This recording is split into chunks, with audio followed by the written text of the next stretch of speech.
이유가 뭔가 하면 12명의 제자를 세우신 것입니다.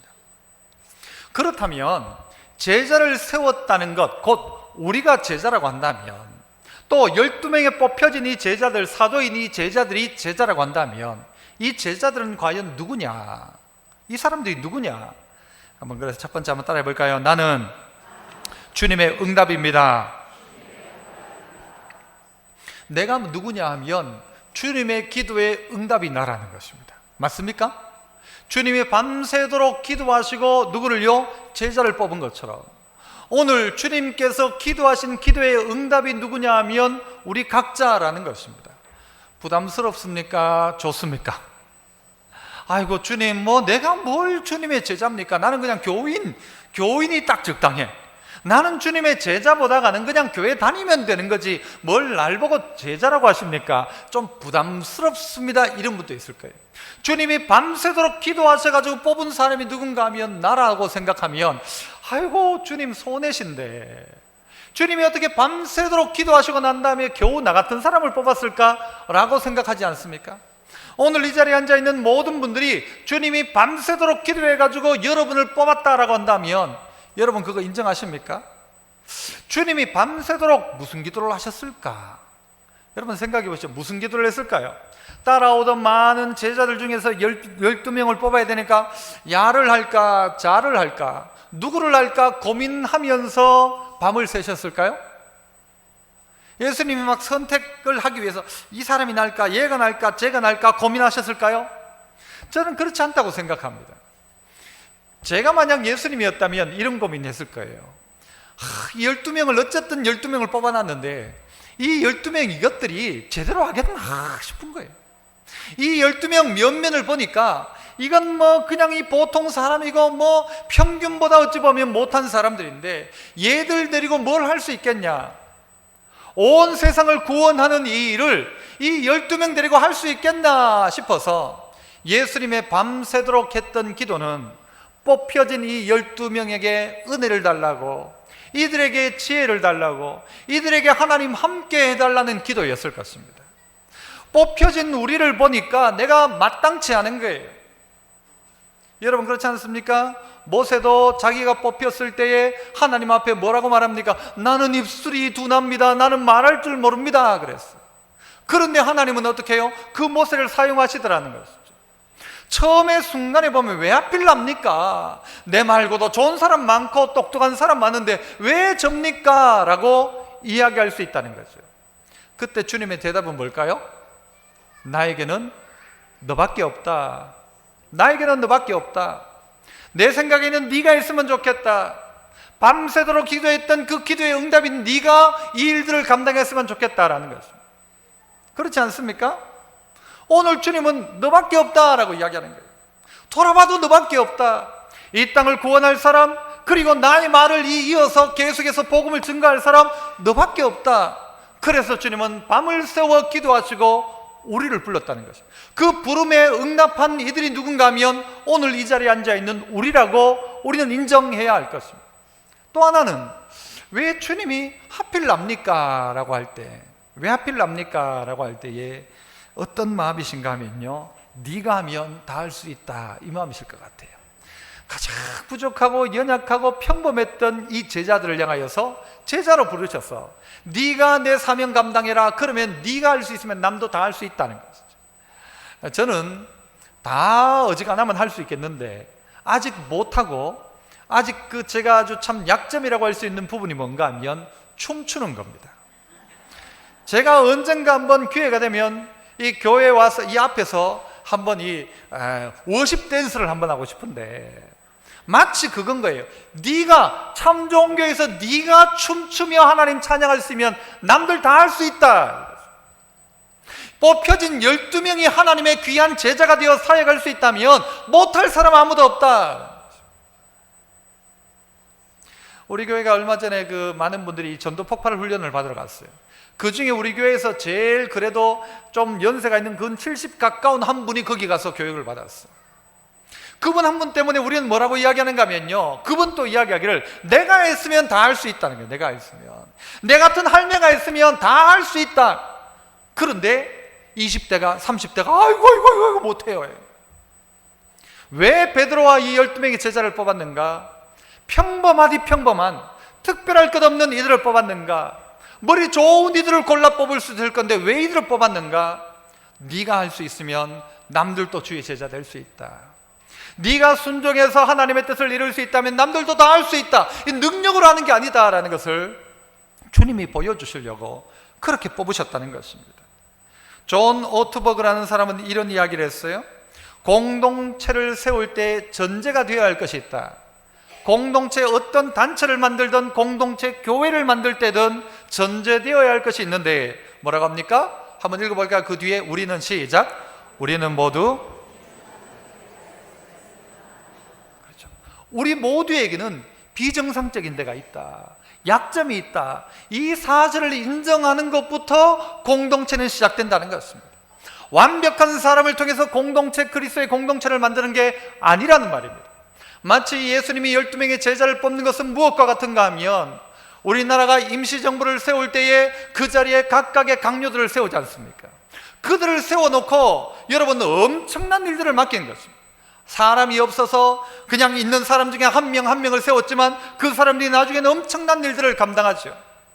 다윗이 다윗의 왕국을 세울 때에 그 건국에 함께했던 사람들이 약 400명의 건국 공신이 있습니다. 이 건국 공신이 누구였는가? 이들이 누군가? 알고 보니까요, 여러분 사무엘상 22장 2절에 보면 환난을 당한 모든 자와 빚진 모든 자와 마음이 원통한 자가 다 그에게로 모였는데 다윗이 그들의 우두머리가 되었고 그와 함께한 자가 몇 명이었어요? 400명가량이었다. 다윗 앞에 모여왔던 사람을 보니까요, 환난을 당한 자예요. 어려워가지고 도망쳐 나온 사람이에요. 억울해서 도망쳐 나온 사람이에요. 돈이 빚져가지고 어쩔 바를 몰라서 이제 죽지 못해서 도망 나온 사람들이에요. 마음이 원통해가지고 잠을 못 자는 사람들, 이들이 다 모였는데 400명이에요 여러분, 도망 다니고 있는 다윗의 입장에서 400명과 함께 도망 다니는 게 낫습니까? 혼자 도망 다니는 게 낫습니까? 혼자가 낫죠. 400명이 한꺼번에 움직여봐요. 다 들켜요. 그런데 이 다윗과 함께 했던 이 400명이 오합지졸이었고 세상에서 버림받은 자들이었는데 이들이 어떻게 해요? 다윗의 왕국을 만들기 시작하는 것입니다. 다윗의 왕국을 세울 때에 이 400명이 건국 공신이 되는 것입니다.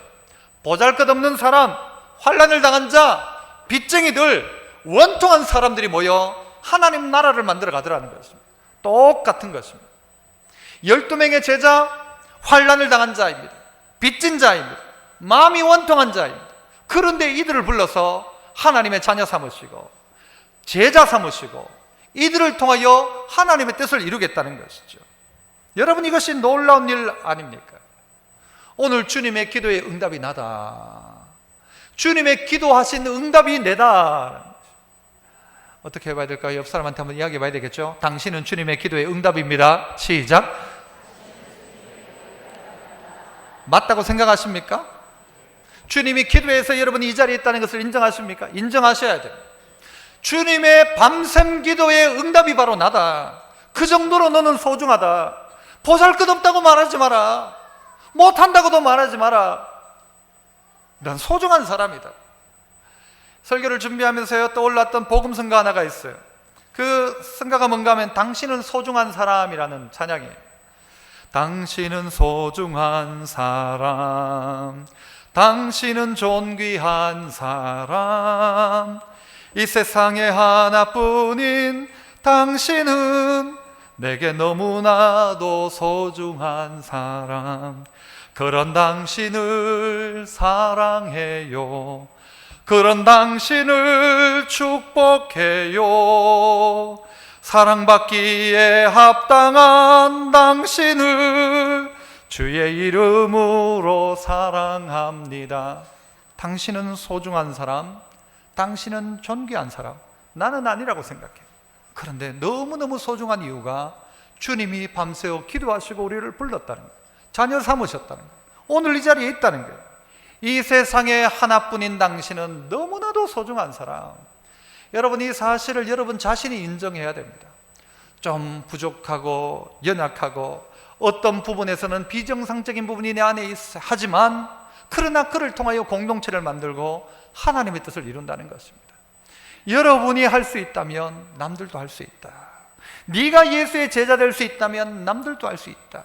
네가 담배 끊을 수 있다면 남들도 끊을 수 있을 거다. 네가 그거 안 할 수 있다면 남들도 안 할 수 있을 거다라는 그 연약하고 아직은 부족한 우리이지만, 그러나 주님, 네가 하면 남도 할 수 있다. 그래서 나 너 불렀다. 너를 통하여 일할 것이라는 것이죠. 히브리어 글자 중에, 단어 중에 케데샤라는 단어가 있습니다. 이 케데샤라는 단어는 어떤 뜻인가 하면 창녀라는 뜻입니다. 이 단어라는 것도, 이 단어도 시대에 따라서 그 의미가 바뀌어지는데요, 이 창녀라고 이야기했던 케데샤라는 단어가 또 다른 의미로는 어떤 의미가 있는가 하면요, 거룩한 사람이라는 성인, 성녀, 이런 뜻이 그 안에 있습니다. 막달라 마리아를 보십시오. 이 막달라 마리아가 이전에는 그가 뭐였습니까? 창녀였단 말이죠.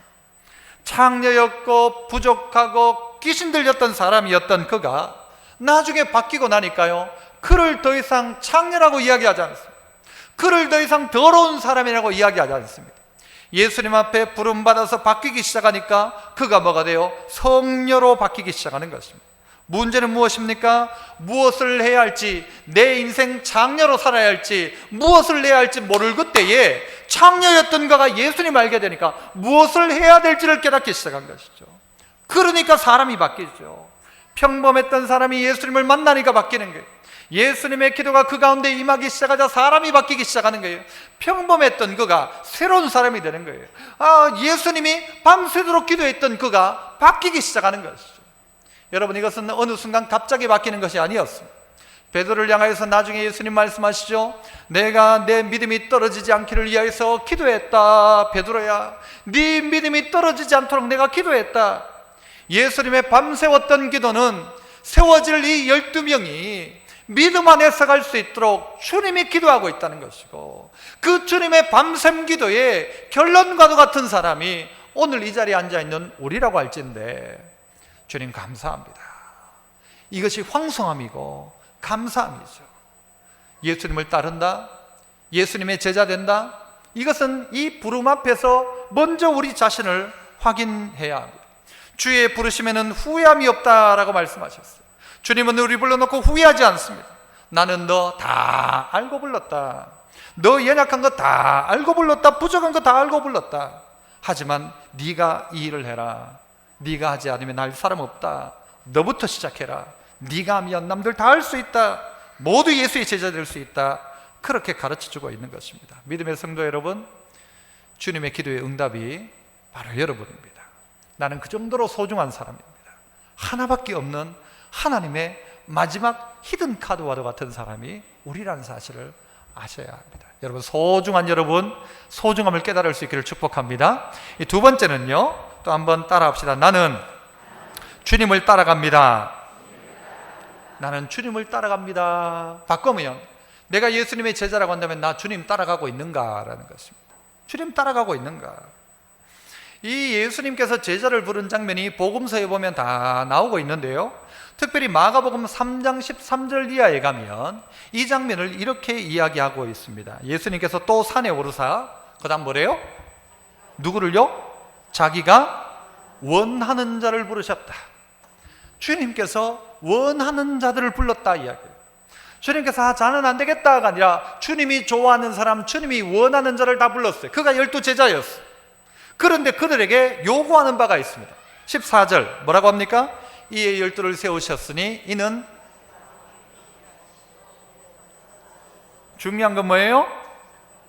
자기와 함께 있게 하고, 뒤에는 드러나는 것이고 결과이고 자기와 함께 있게 하신다. 예수님께서 자기가 원하는 자들을 불러가지고는 뭐예요? 자기와 함께 있게 하신다라고 이야기합니다. 그 예수를 따르는 사람, 예수의 제자라고 한다면 예수님과 시간을 보내는 사람입니다. 예수님과 함께 하는 사람, 예수님과 기회가 있으면 만나는 사람, 아니 만나는 게 아니라 같이 사는 사람, 그를 요구하고 있다는, 그런 요구를 주님이 하고 있다는 것입니다. 같이 산다는 것입니다. 예전에 어떤 영화를 보니까 리틀 포레스트라는 영화인데요, 참 이 소박한 영화인데, 이 영화의 내용은 어떤 내용인가 하면요, 서울에 가서 고생하던 애가 자기 집에 돌아오는 거예요. 엄마 없는 집에 돌아와가지고 그냥 자기가 요리도 하고 이 한 계절을 이렇게 쭉 보내는 그런 소박한 이야기인데, 이 여자아이가 집에 와서 이제 요리를 하는 거예요. 요리를 하는데 하다가 보니까 무슨 생각이 날까요? 엄마 생각이 나는 거예요. 이때 엄마는 뭘 넣었더라? 간장을 넣었는지 소금을 넣었는지, 그때 설탕을 넣었는지 안 넣었는지가 하나 둘 생각나기 시작하는 거예요. 그래서 그 입맛을 가지고, 그 기억나는 것을 가지고 요리를 하면서 그 먹고 그 동네에 살아가는 아주 소박한 이야기를 하고 있어요. 우리에게 있어서도 예수님이 떠나신다 할 그때에 예수님이 우리에게 너 나 따라와라, 그리고 너 따라오면서 내 물 좀 떠오고 내 몸쪽 노릇 좀 해라, 빨래도 좀 하고, 그렇게 부른 게 아니고 너 다른 거 할 것 없다? 나와 같이 살자는 것이에요. 뭐 다른 대단한 걸 하려고 하지 말고 먼저는 나하고 살자, 나와 함께 있어 달라는 것이죠. 가룟 유다가 예수님을 배반하고 이제 그가 자살하여 죽고 난 다음에 새롭게 제자 한 명을 더 뽑게 되죠. 그때 뽑을 때 자격 요건이 뭐였습니까? 우리와 함께 다니던 자들 중에, 예수와 함께 있던 자 중에 한 명을 뽑자 하는 것이었어요. 그게 자격이었어요. 다른 게 아니라 자격은 뭔가 하면 그가 얼만큼 예수님과 함께 시간을 보냈는가예요. 예수님이 하늘로 올라가시고 난 다음에 승천하신 후에 이 제자들의 마음속에 어떤 문제가 생겼을 때, 아하, 예수님은 그때 그렇게 하셨지, 아, 그때 예수님은 이런 마음이었을 거야, 함께 하는 것입니다. 이게 그들에게 가장 강력한 주님의 응답이자 주님의 선물입니다. 주님과 오래 함께 하니까 주님을 알기 시작하는 거예요. 예수님과 함께 있을 당시에는 아무것도 몰라요. 늘 헛다리만 짚어요. 그런데 예수님 부활 승천하시고 난 다음부터는 이 제자들이 깨닫기 시작하는 거예요. 아하, 주님이 그래서 그 말씀을 하셨구나, 아, 주님이 이것 때문에 그렇게 하라고 하셨구나. 순종하며 살다가 보니까 깨달아지기 시작하는 거예요. 그래서 예수님은 오늘 제자를 뽑고 그들에게 나와 함께 있어라, 나와 함께 살자, 나와 함께 시간을 보내자라고 그렇게 이야기하고 있는 것입니다. 저는 그 정치인 중에 이 박지원이라는 분, 박지원 국회의원이라는 사람을 여러분 아실 겁니다. 정치의 색깔은 다르고 성향은 다를지 몰라도 참 대단한 분이다. 정말 오래 하는데 특별히 대단한 것은 그분이 김대중 대통령 당시에 뭐 여러 직책을 거쳤지 않습니까? 그런데 김대중 대통령이 무슨 일이 있으면 꼭 이 사람 시켜, 북한에 무슨 특사를 보내도 이 사람, 다른 일을 해도 이 사람, 이 사람이 다른 장관을 해도 이 사람에게 일을 맡기는 거예요. 왜 그럴까? 왜 그럴까? 왜 그럴까요? 이 사람이 대통령의 마음을 가장 잘 읽기 때문에 그래요. 대통령이 어떤 마음일까를 가장 잘 안다는 거예요. 눈치만 한번 찍혀도 아하, 왜 저렇게 하는구나를 안다는 거죠. 그러니까 대통령의 복심인 거죠. 대통령의 마음을 읽죠. 어떻게 해서 그 마음을 읽을 수 있을까요? 머리가 좋았습니까? 아니요, 함께 오래 있었기 때문에 그래요. 그 옆에 함께 오래 있으면 이 사람이 무슨 마음인지, 어떤 음식을 갖다 놨을 때 딱 눈치를 보고 좋아하는지 안 좋아하는지도 다 압니다. 왜요? 같이 오래 살면 알게 되는 것입니다. 주님의 마음을 가장 잘 아는 사람이 누구냐? 주님과 함께 있던 사람입니다. 마치 포도원의 비유에 아침 일찍 불려와가지고는 아침 일찍부터 일했던 사람도 있고, 낮 시간에 불려온 사람도 있고, 해그름쯤 저녁 마칠 때쯤 불려온 사람도 있어요. 그런데 그 중에 누가 가장 행복한 사람입니까? 늦게 와서 일도 안 하고 돈 받은 사람이 아니라 진짜 행복한 사람은 누구입니까?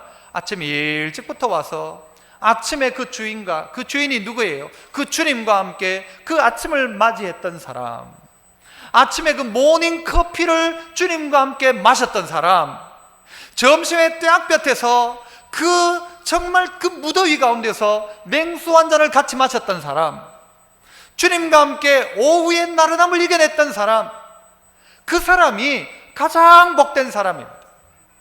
결국은 우리가 천국 가면 뭐가 가장 큰 보람이고 기쁨인가 하면, 천국 가니까 막 큰 집이 있더라, 그건 큰 문제가 아닙니다. 그건 별것 아니에요. 천국 갔을 때의 가장 큰 기쁨은 뭔가 하면 세상에서 주님과 함께 했던 추억거리입니다. 추억거리. 천국 가서 주님을 만났는데 인사를 하는데 아이고 주님 처음 뵙겠습니다 이러면 이 복잡한 이야기예요. 복잡해져요. 주님을 만났는데 주님 그때 그 아침에, 주님 제가 어렸을 그때 초등학교 때, 주님 저와 함께 했던 그 20대의 그 순간들, 그 유혹의 순간 가운데 함께 하신 주님, 그 모든 추억거리가 주님하고 이야기할 거리가 있는 사람이 가장 그 천국의 풍성함을 누리는 사람이죠.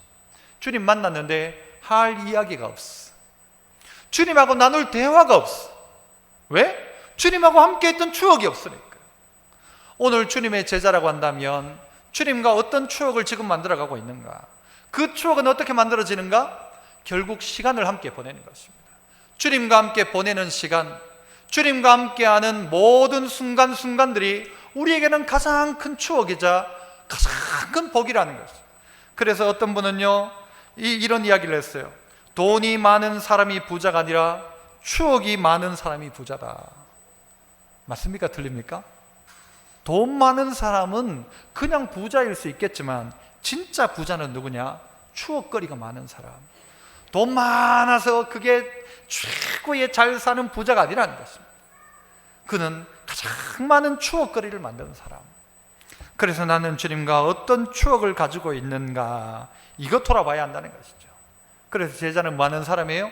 주님 따라가는 사람, 주님과 함께 뭐요? 사는 사람, 주님과 함께 거하는 사람. 그래서 주님을 배우고 주님을 닮아가고 주님의 마음이 어떤지, 주님의 눈이 어디가 있는지, 주님의 관심이 어디가 있는지를 아는 사람 말이죠. 제가 문제를 하나 내볼게. 한번 맞춰보십시오. 원수와 왼수의 차이는 뭡니까? 우리 흔히 뭐 남편 아내끼리 막 그러잖아요. 남편은 원수입니까? 왼수입니까? 왼수죠. 여러분, 우리 어감 속에도 남편을 가지고 왼수라고 합니다. 왼수. 아이고 왼수야, 아이고 왼수야. 여러분, 그렇다면 원수와 왼수의 차이는 뭘까요?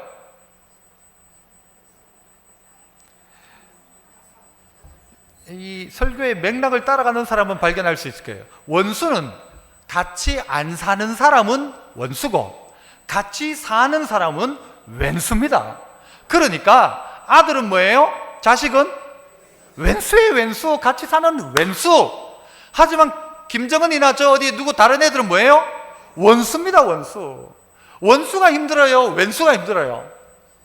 왼수가 힘들지. 아이고 이 왼수야. 남편이 왼수 노릇을 하면 제일 힘든 거예요. 자식이 왼수 노릇을 하면 견디기 힘들어요. 왜? 같이 사니까. 그런데 우리가 주님과 어떤 사이일까? 주님이 우리 보고도 아이고 이 왼수야, 아이고 이 왼수야 하실 거예요. 아이고 이 어리석은 자야, 내가 얼마나 너하고 함께 있겠냐, 있어야 되겠냐, 그렇게 말씀하시죠. 제가 읽었던 책 중에 최근에 우리 같이 책 나누는 목사님들하고도 나누었던 책인데요, 참 멋진 표현이에요. 정말 이 기가 막힌 표현인데, 사랑한다 독사의 자식들아, 이런 책 제목이 있어요. 사랑한다 독사의 자식들아. 독사의 자식이에요. 독사의 자식. 그런데 주님 뭐라고 하는가 하면 사랑한다 라는 거예요. 얘 이 왼수야. 그런데 왼수 보고 뭐래요? 나는 사랑한다 라는 거예요. 그런데 그 왼수가 어떻게 돼요? 함께 살다가 보니까 철도 들고 바뀌기도 하는 거예요. 그 왼수 같은 자식이 언젠가는요 뭐해요? 부모한테 효도하는 거예요. 어느 날 그 왼수가 어떻게 해요? 말 안 듣고 그렇게 쏙쏙이던 왼수가 어느 날 첫 월급 탔다고 부모한테 선물을 가지고 오는 거예요. 오늘 주님의 왼수 같은 우리이지만 주님 우리 어떻게 해요? 너 함께 살자. 함께 안 살면 문제도 없고 속 썩을 일도 없어. 그런데 주님 우리 보고 너 나랑 함께 살자. 그리고 너 나를 배워라. 나를 배워라. 왼수 같은 너이지만 그러나 나 너 사랑한다. 그리고 그 사랑을 배우기 시작하는 것이죠. 그래서 어거스틴은요 이런 이야기를 했어요. 과거는 그분의 긍휼에, 현재는 그분의 사랑에, 미래는 그분의 섭리에 맡겨라. 참 멋진 말을 많이 해요, 이 참 위인들은. 한번 읽어볼까요? 같이 시작. 과거는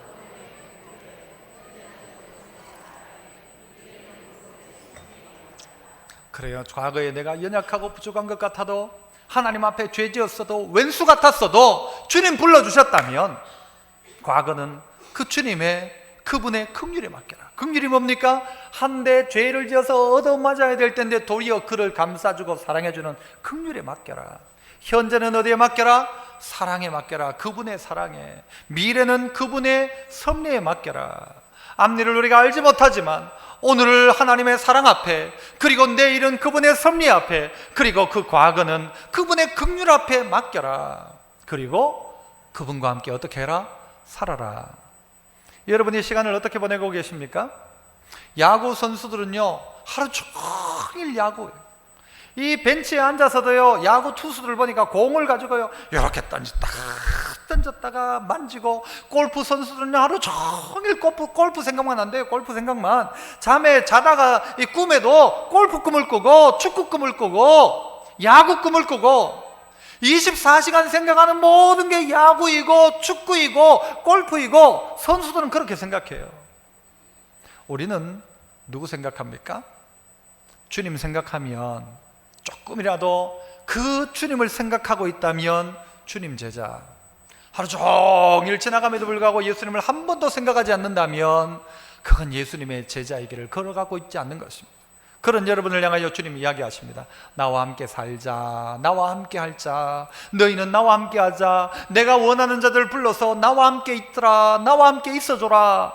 그러면서 주님을 배우고 닮아가는 것, 이것이 주님 제자입니다. 주님과 함께 할 수 있기를 축복합니다. 주님과 함께 시간을 보내고, 주님과 함께 문제를 해결하고, 주님과 함께 하는 것. 마지막 세 번째는요, 또 한번 따라 해야죠. 나는 명령을 따라 합니다. 누구 제자입니까? 예수의 제자라면 예수님의 명령을 따라 하는 것입니다. 나는 명령을 따라 합니다. 나는 예수님을 따라갑니다. 나는 예수님의 기도에 응답입니다. 나는 예수님 따라가겠습니다 라는 것이죠. 자, 이것도 한번 다른 본문인 마태복음 10장 5절부터 8절까지 말씀을 한번 보도록 하겠는데요, 마태복음 10장 5절부터 8절 한번 보시죠. 5절을 보시면 예수님이 어떻게 합니까? 12를 보내시면서 6절에 어디로 보내요?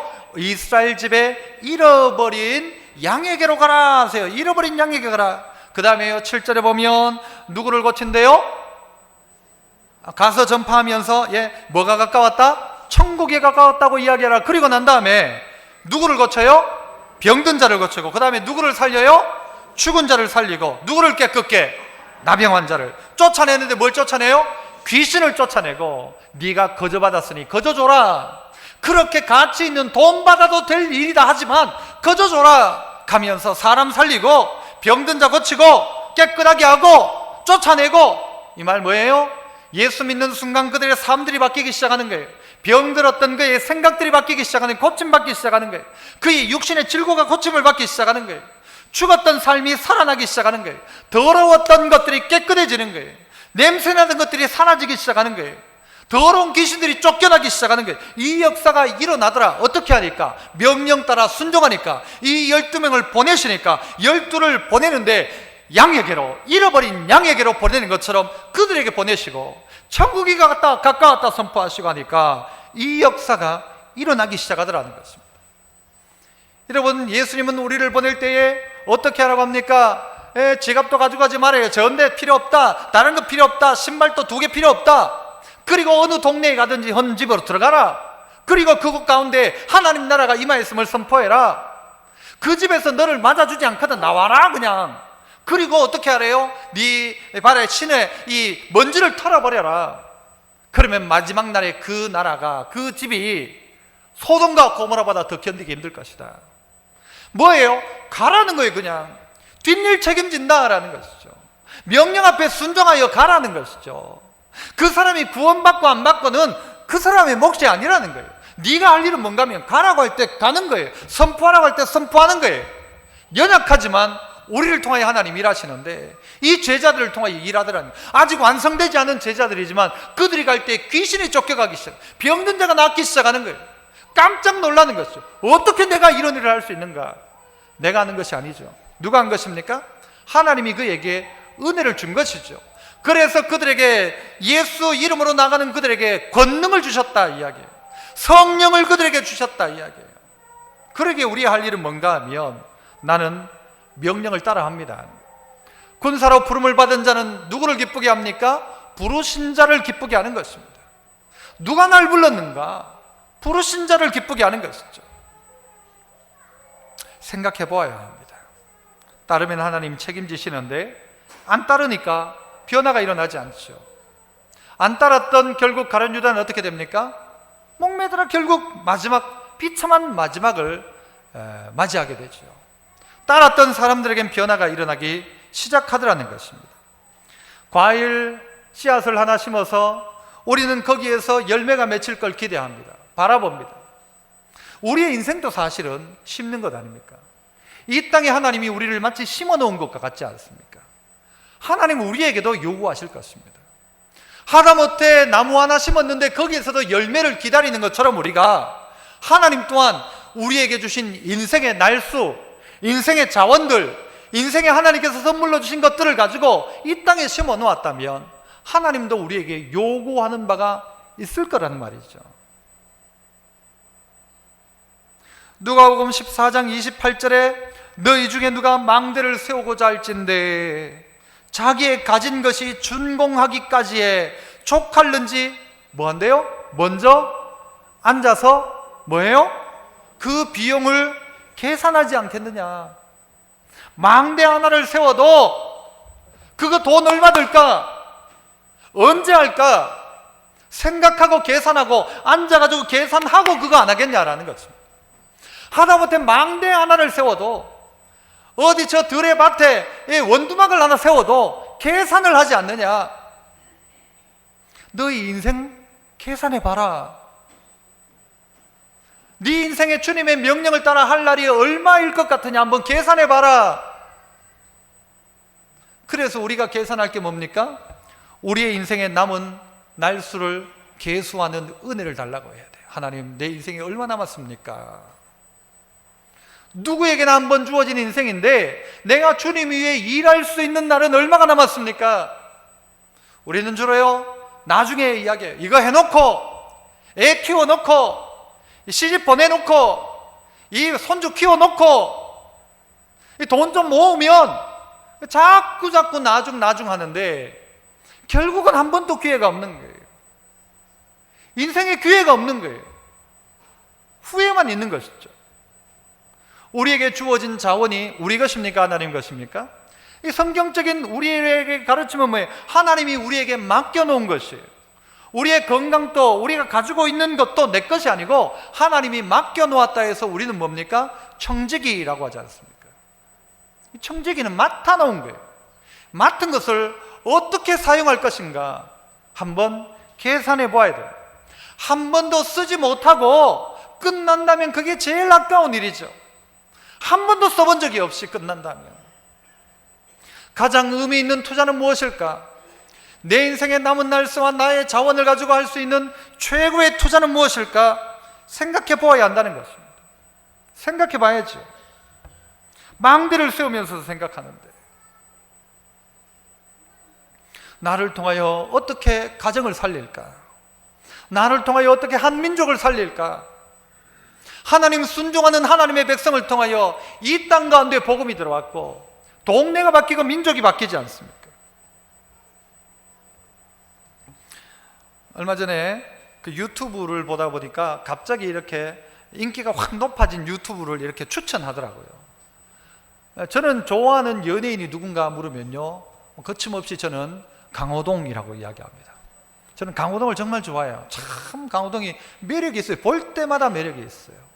축구할 때도 축구가 아니지 뭡니까? 씨름할 때도 매력이 있었고 요즘 또 그의 인기가 시들해질 법도 한데 어려운 일도 겪었는데도 불구하고 그의 모습을 보면 참 괜찮다. 늘 또 연구하고 노력하는 그런 모습이 참 괜찮다라는 생각을 해요. 그런데 이 강호동 씨의 이 영상 하나가 떴는데 어떤 내용인가 하면 그 강식당이라고 식당을 며칠간 하게 됩니다. 그런데 하는데 거기에 이제 손님으로 오는 사람도 이렇게 신청을 해가지고 이렇게 응모해서 당첨된 사람이 오는 모양이죠. 왔던 아줌마 한 명이 아들과 함께 왔는데, 아들이 대신 신청을 해가지고 아들과 엄마가 왔는데, 이 엄마가 강호동 씨를 보면서 뭐라고 하는가 하면, 내 버킷리스트, 내 평생의 소원 중에 하나가 강호동 씨 보는 거였다고. 왜 그러시냐 하니까, 강호동이 놀라가지고 왜 그러냐 하니까, 자기가 옛날에 많이 아팠대요. 아파 있을 그때에 강호동이 했던 그 1박 2일 프로를 보면서 막 힘을 냈다는 거예요, 자기가. 그래가지고 힘들고 어려울 때마다 그래 강호동 씨 보면서 또 이겨내고 또 이겨냈다. 그래가지고 그 자기 친구 아줌마들한테 나 강호동 좋아한다 하면요, 웃긴다 그런대요. 왜 강호동을 좋아하냐, 뭐 배용준도 있고 장동건도 있는데 왜 강호동이냐. 자기에게는 자기만의 그게 있는 거예요. 나 강호동이 좋다. 그 강호동 씨 때문에 자기가 살아났으니까. 그 이야기를 하면서 이 엄마가 막 울컥한 거예요. 강호동 씨도 조금 울컥했던 모양. 그리고는 강호동 씨가 이제 자기 이렇게 부엌에 들어가가지고 혼자 이렇게 막 하면서 실룩실룩거리는 거예요. 눈물이 핑 돌아가지고. 그러니까 옆에 있던 사람이 울어요 하니까 안 운다 그래. 그러다 나중에는요, 눈물이 하면서 우는데, 저도 마음이 찡해지는 거예요. 그 마음이 막 전달이 되는 거예요. 무슨 마음일까요? 어떻게 나 같은 사람 하나 때문에 살 힘을 찾았다는 사람이 있다는 게, 그게 자기에게 감동이죠. 어떨 땐 생각해요. 연예인들도 내가 이 일을 막 하는데 막 이제는 막 못하겠다, 힘들다, 뭐 이런 생각도 안 하겠습니까? 그런데 그렇게 힘든 순간 가운데 어느 날 누군가가 이야기하기를, 당신 때문에 내가 힘들었을 때 힘을 냈다, 당신 보면서 그 어려운 문제를 이겨냈다. 그 말 자체가 강호동 씨에게 힘이 돼가지고 그런지 막 우는데, 그러면서 자기가 이야기를 나 갱년기 아닌데 왜 자꾸 눈물이 날까 막 이러더라고요. 저도 그 영상을 보면서 똑같이 나도 갱년기 아닌데 왜 영상을 보면 눈물이 날까. 그래가지고 혼자 우는 게 이상해가지고 제 아내 보고 한번 보라고, 이 영상 한번 보라고. 그래가지고 나 찡긋해가지고 있었어요. 우리의 감동이 무엇입니까? 누군가가 나 때문에 바뀐 사람이 있는 거, 이거지. 강호동이 돈 많이 벌었다 한다고 제가 안 울어요. 대상 탔다 그래서 안 울어요. 그 한 사람이 누군가에게 힘들어하고 죽어가고 있는 사람을 살렸다라고 한다면 얼마나 귀한 일이냐. 나는 강호동보다 나은가? 나도 강호동처럼은 되어야 되는데. 누군가가 목사님 설교 듣고 내가 힘을 냈어요. 내가 오늘 말씀 듣고 내가 새로운 꿈이 생겼어요. 포기했던 것을 다시 붙들었어요. 될 수 있다면 얼마나 좋을까. 주님 우리를 제자로 만든 이유가 무엇입니까? 우리를 통해 무슨 일을 한다고 해요? 힘들어하고 있는 사람 살려내라는 거죠. 죽은 사람 살려내라는 거예요. 병든 자 고쳐내라는 거예요. 귀신 들린 자 귀신을 쫓아내는 거예요. 이게 무슨 대단한 게 아니라 우리가 가 있는 자리를 바꾸기 시작하는 거예요. 내 가정이 바뀌어지는 거예요. 내가 들어가니까 나 때문에 가정이 바뀌어요. 나 때문에 옆 사람이 바뀌어요.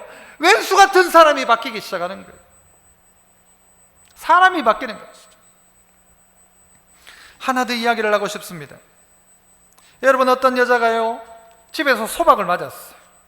소박을 맞아가지고 갈 데가 없으니까 서울로 올라간 거예요. 올라가가지고 이제는 막 너무 힘들어가지고 막 죽자 내 인생 벌써 이 젊은 날에 이렇게 소박을 맞아가지고 집으로 갈 수도 없고 죽자 싶었어요. 그런데 그 동네에 찬송 소리가 들리기 시작하는 거예요. 그래가지고 가보니까 그 찬송 소리를 따라 쭉 따라가 보니까 이성복 목사님이란 분이 부흥회를 하고 있는 거예요. 그런데 하나님이요, 그 소박 맞은 여자를 그 자리에서 만나 주신 거예요. 이 여자가 은혜를 받고 어디로 가는가 하면 신안 그 정도라는 섬으로 가는 거예요. 가가지고 1년에 이 고무신을 몇 켤레를 바꿨다고 하죠. 다 다니면서 복음을 전하기 시작한 거예요. 결국 그 동네에 교회 10개를 지었어요. 교회 10개를, 조그만 섬 안에 교회 10개를 지었어요. 그리고 신안이라는 그 동네가요, 이 기독교인이 90%가 기독교인이 90%가. 여러분, 어디에 놀라시렵니까? 동네 90%가 예수 믿게 된 거예요. 이 여자 때문에. 문준경이라는 전도사님이죠. 가보신 분들 있을 거예요. 천국의 섬이라는 책도 있어요. 여러분, 휴가 갈 것 같으면요, 이왕 갈 것 같으면 거기 한번 가보세요. 이분 때문에 그 동네가 다 바뀌었는데요, 그 중에 이 문중경 전도사님 때문에 여러분 기독교의 위대한 인물들이 태어나기 시작하는데 누가 있는가 하면요, CCC의 김준건 총재도 거기에서, 그 다음에 그 성결교회 총회장을 했던 이만신 목사님, 동대문 성결교회 목사님 이만신 목사님도, 한신대 총장을 했던 고재식 박사라는 분도 거기에서 나오고요, 치유상담 지금도 열심히 하고 있는 정태기 소장이라는 분도 그 섬에서 나온 거예요. 여러분 알고 있는 사람도 있어요. 누가 있습니까? 여러분 알고 있는 사람 중에 그쪽 출신, 우리 교회가 파송한 강대경 선교사님, 할렐루야! 하나님께서요 그렇게 사람들을 세워가시는 거예요. 그래서 그 사람 통해서 어떻게 해요? 복음을 전하게 하고 이 대한민국을 그리스도의 이 푸르른 계절이 오도록 하자는 수많은 사람들이 나오기 시작했고, 중국에서 미얀마에서 선교하는 선교사가 그를 통하여 나오게 됐다는 것이죠. 누구입니까? 순종했던 소방 맞은 한 여자, 주님의 명령을 명령으로 알고 따랐던 소방 맞은 여자, 한 사람이라도 나로 인하여서 힘을 얻었으면 좋겠다, 그런 마음을 가지고 있는 한 사람이 세상에 영향력을 끼치는 것처럼 그 사람 돈 많다 해서가 아니라 그 한 사람의 영향력, 나 당신 때문에 힘을 얻었다고, 나 당신 보면서 예수 믿게 되었다고, 난 당신이 걸어가는 장면을 보고 삶의 모습을 보고 당신의 가정을 보고 나도 예수 믿게 되었다는 이런 사람들 말이죠. 여러분의 인생의 날수를 잘 계산해야 합니다. 여러분에게 주어진 자원을 계산하십시오. 언제 써야 될지를 계산하십시오. 어떻게 써야 될지를 계산하십시오. 여러분의 인생의 날수를, 남은 날수를 계산하셔야 돼요. 그리고 어떻게 하는 것이 인생 최고의 투자일까? 하나님 앞에 할 수 있는 최고의 투자가 무엇일까? 성경은 만나 이야기를 하지 않습니까? 그 만나는 중요한 게 유통기한이 하루라는 것입니다. 하루가 지나가면 다 사라집니다. 다 벌레먹어 못 씁니다. 그러면 내가 좀 많이 가졌다면 그 사람이 해야 될 일은 뭘까요? 오늘 가지러 가지 못한 자에게 이왕 썩어 없어질 것 나누는 것입니다. 우리에게 주어진 자원 언젠가는 다 놓고 가고 다 없어질 것들입니다. 그러나 어떻게 나의 인생에 남은 날수를 쓸까? 내 자원과 은사를 어떻게 쓸까? 가장 귀한 것이 있다면 뭘까? 인생이 최고의 것에 투자해야 되죠. 어디에 투자인가? 예수 따라가는 것, 예수의 제자 되는 것, 바로 그것 아닙니까? 여러분 누구의 제자입니까? 주님은 오늘 밤새도록 기도하시며 찍어서 여러분을 지명해 불렀습니다. 너 오늘부터 내 제자, 너 오늘부터 나와 함께 하자, 너 지금부터 내 명령을 따라라. 이 명령을 따르고 주님과 동행하고 주님 닮아가고, 그리고 주님께서 날 불렀다는 사실을 인정하는 제자가 결국 세상을 바꾸는 제자가 될 것입니다. 우리 모두가 그런 예수의 제자 다 될 수 있기를 축복합니다. 기도하겠습니다. 은혜로우신 하나님 아버지 감사합니다. 우리를 부르신 주님, 자격 없고 우리는 아무것도 할 줄 모르지만 그러나 주님이 우리를 부르셨는데, 주님이 몰라서 부른 게 아니라 가장 약한 우리 통하여 주님의 뜻을 이루시고, 가장 약한 나를 통하여서 정말 누구든지 다 주님의 제자가 될 수 있다는 사실을 우리에게 가르쳐 주셨는데, 하나님 우리 통하여 주님의 뜻을 이루는 하나님의 사람들 다 되게 하옵소서. 예수님 이름으로 기도합나이다.